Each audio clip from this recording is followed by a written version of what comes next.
The Infinix Hot 50 Pro Plus is one of the most impressive mid-range smartphones I've ever seen. And at just $160, you are getting a lot of stuff which rivals high-end flagships on the market. But does it beat the iPhone? In this video I'm going to be comparing it to the similarly priced iPhone X to see whether Infinix has become an actual flagship killer or if the 7-year-old iPhone still makes sense in 2024. Okay, so first is unboxing, and I'm really happy that Infinix are still being super generous with the items they provide in their boxes. Underneath the smartphone you get a protective case, a USB-C cable, and finally a fast charging brick. And on the iPhone's end, can we just take a moment to appreciate how generous Apple used to be back in the days? Unlike the so-called eco-friendly tiny boxes we get nowadays, this is a proper heavy-duty packaging, and inside we get the phone, a couple of Apple stickers and manuals, a lightning cable, and crazily enough, a charger. This thing is tiny. So in this first category, I'm really impressed that Infinix is already showing the iPhone some heat. But it gets even more interesting when we move to tier 2, the design. Before Apple introduced the bone-wrenching flat finish on the iPhone 13, their phones were curved and well built, with every single aspect well thought and well executed. It has a glass back which has the tendency to shatter, but Apple decided to keep it that way as they know well that for a phone to sell in tens of millions, it has to appeal to a lot of people. On the other hand, the Infinix's design is good. The camera model is one of the best which I've ever seen, and in my opinion, much better than the iPhone Xs. Wow. However, a couple of things hold it back, such as the plasticky build which I'm not a fan of. So this win goes to the iPhone X.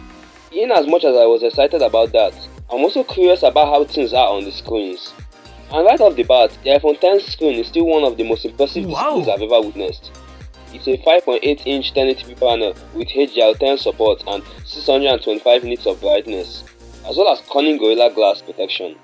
However, this was how good as phones got for 2018, and this Infinix Hot 50 Pro Plus is a clear example how far things have improved. The Infinix's display is a 6.7-inch 1080p AMOLED panel with a 120Hz refresh rate, 1300 nits of brightness, and Gorilla Glass protection. It's an OLED which is more vibrant than IPS. It's 2 times brighter and has double the refresh rate, so it's not even a competition. The Infinix wins. And if you're enjoying this video, yes you, click that subscribe button, like the video right now, thank you. But what about the software? Because this is one of the areas which the iPhones shine brightest. The iPhone X runs iOS 11 and it supports 5 years of updates, but there's a catch. The highest software which the iPhone X can upgrade to is iOS 16, released 2 years ago. So you are not guaranteed all the latest options from the App Store can be available to it.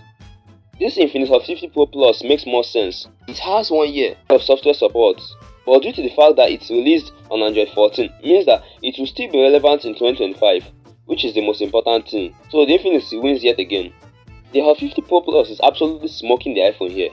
Let's see if the iPhone X can redeem itself in tier 5. Performance. Because a lot of iPhone users criticize Android smartphones for being wholly unstable, as they believe iPhones are much more integrated. Powering the iPhone X is the Apple A11 Bionic chipset, and powering this Infinix Hot 50 Pro Plus is the MediaTek Helio G100. And my jaw absolutely dropped when I compared the two. This is a chipset from 2017, but it has a better CPU and better GPU than the 2024 Helio G100. The MediaTek is still a bit better in power efficiency, but it's just crazy thinking that the iPhone's chip from 7 years ago is better. Good job Apple. But what about battery? Because it's one of the most important aspects of a phone. And this is where things should start going downhill for the iPhone. For context, the Infinix packs a 5000 mAh massive battery, whilst the latest iPhone, the 16 Pro Max, just packs a 4000 plus mAh battery. So since that's the case, how small would the battery of the iPhone X be? Well, it's actually a 2716 mAh cell, and if you didn't know, this is not a good battery to use. I don't have like a best case user scenario, but this phone shouldn't get past 2 or 3 hours of screen on time. So it's definitely unusable, except if you get a power bank to go along with it. And for charging, the iPhone X supports 15 watts fast charging, while the Infinix supports 33 watts, which is in my opinion an insult to injury. Now we'll move to the final showdown, the cameras. Unless you are living under a rock, you would know that iPhones have the best cameras on a phone right since the early days, and it's one noticeable area which cheaper Androids disappoint because I guess companies don't have the time to fine-tune the software around it. It seems kind of ridiculous on the face of it, like the Infinix Hot 50 Pro Plus brings a 50MP camera, whilst the iPhone X brings a 12MP camera. But I can say this is the area where you know you are dealing with an iPhone. Both phones take extremely detailed photos both in low light and bright scenes, which is amazing. It shows how much Infinix has leveled up over the past couple of years. However, the iPhone wins in intelligence. This is a video taken on the Infinix. Take it in all for just a moment. And this is a video taken on the iPhone. They aren't the exact footage, but as you see, the iPhone is much better at controlling the light and balancing the colors with extreme dynamic range and optical image stabilization. Plus, it shoots 4K, whilst the Infinix is limited to just 2K. However, I can name this category a draw because the Infinix's photos are slightly better. So, to sum up, the Infinix is much better. The iPhone 10 was an absolute beast when it was released. However, this video shows how far the competition is ahead.